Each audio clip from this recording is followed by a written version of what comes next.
All right, CNT125, Chapter 11. We're in kind of the last section down here on response and recovery. Despite all of our precautions, redundant links, availability, all that stuff, things do happen. So now you need a plan for when they do happen, how are we going to respond and adapt to these and bring things back online or restore connectivity or restore data or whatever it happens to be.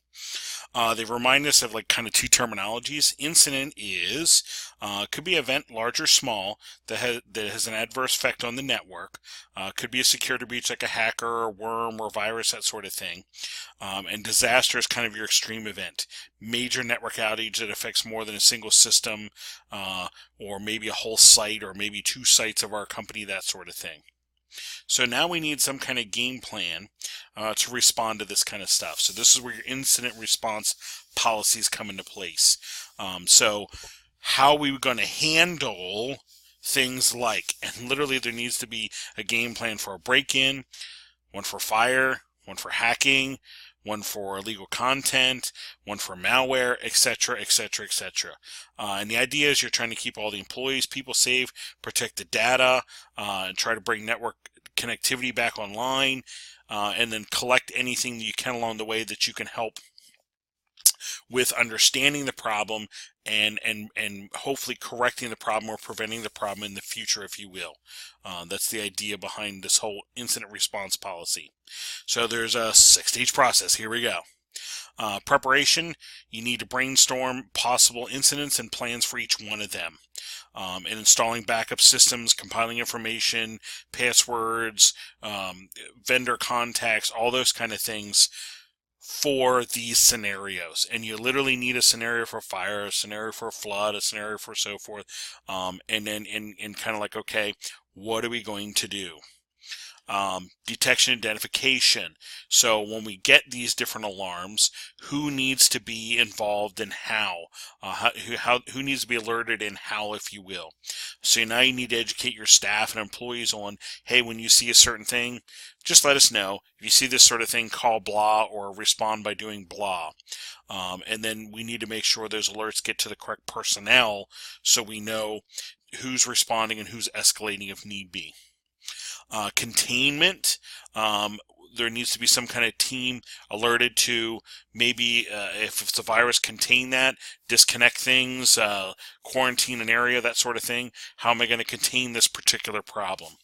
And then remediate. How are we going to, what team are we going to do to remediate this to bring the connection back online, restore this data, restore this drive, whatever happens to be, and then recover from all this.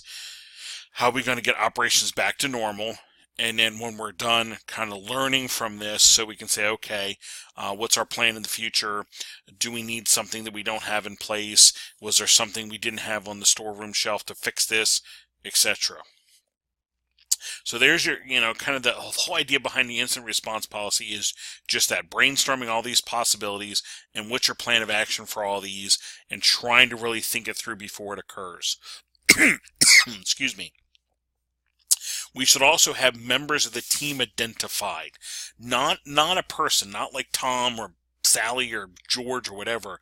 We need titles because these people might change. George might retire and Sally might get hired and so forth. So we need team members. What's the dispatcher? What do they do?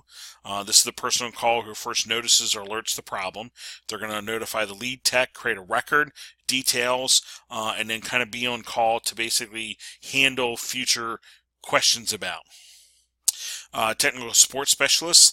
This might be the person that is the most senior of knowledge on this particular area. How are we going to solve this problem quickly? And then after it's resolved, describe in detail what's going on. This could be a team of people to deal with this. Not one person, but a team of people to deal with this. The manager, this would be the one. Their job is really kind of like the coach, if you will. Knowing how to coach the team through this and maybe knowing when to call in other resources or allocate other resources to bring this online.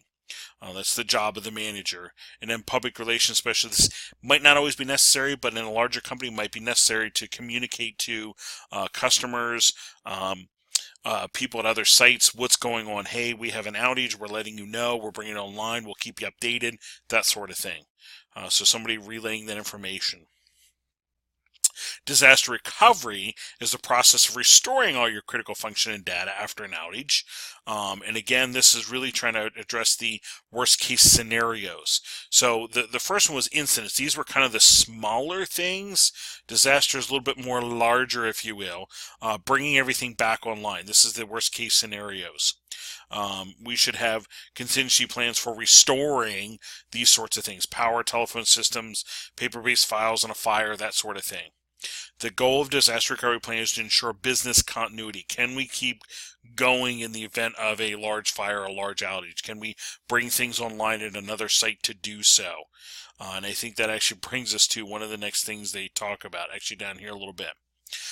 So with disaster recovery planning, we need the following things. Contact names and phone numbers for who's going to deal with the recovery response, what team, if you will. What and data, details on which data and servers are being backed up, how frequently, whether they're kept off site, etc. Details on your topology, redundancy agreements with other carriers, regular strategies for testing the disaster recovery plan. You're going to find when you work different places, they actually have a disaster recovery day. It might be scheduled one a year, or one a quarter, or one every half year kind of thing, where they actually do a little bit of a drill to respond to something. And from that, learn and rewrite policy and train people and that sort of thing. So recovering from a disaster, you need some kind of plan, and that's where, all right, the best option is having lots of redundancy built in, but it's going to be the highest cost. I can bring things back online very quickly, but it's going to be a lot of cost to be able to do that. And then further on down the line, a little bit slower response, but less money involved. And that brings us to the cold, warm, and hot sites. Cold sites are, okay, let's think you have a multi-branch company. I might have one of my smaller branches. I have a bunch of equipment there stashed that in the event of emergency, we can go there, gen up some servers, connect them on, and bring our data and business back online at our smaller site. But I don't have everything configured and ready to rock and roll. We're going to need to do some work to do it, but that's the lowest cost option. A warm site is I have some things there, some things configured, some things ready to rock and roll, but I still have some work to do to bring it back online. A hot site is literally kind of like redundant router, switch, server configurations, things running right now that I can literally like flip a switch and boom, there's this other branch of my company is going to run full operations out of there instead of, the Harrisburg branch. The Philadelphia branch is going to take over.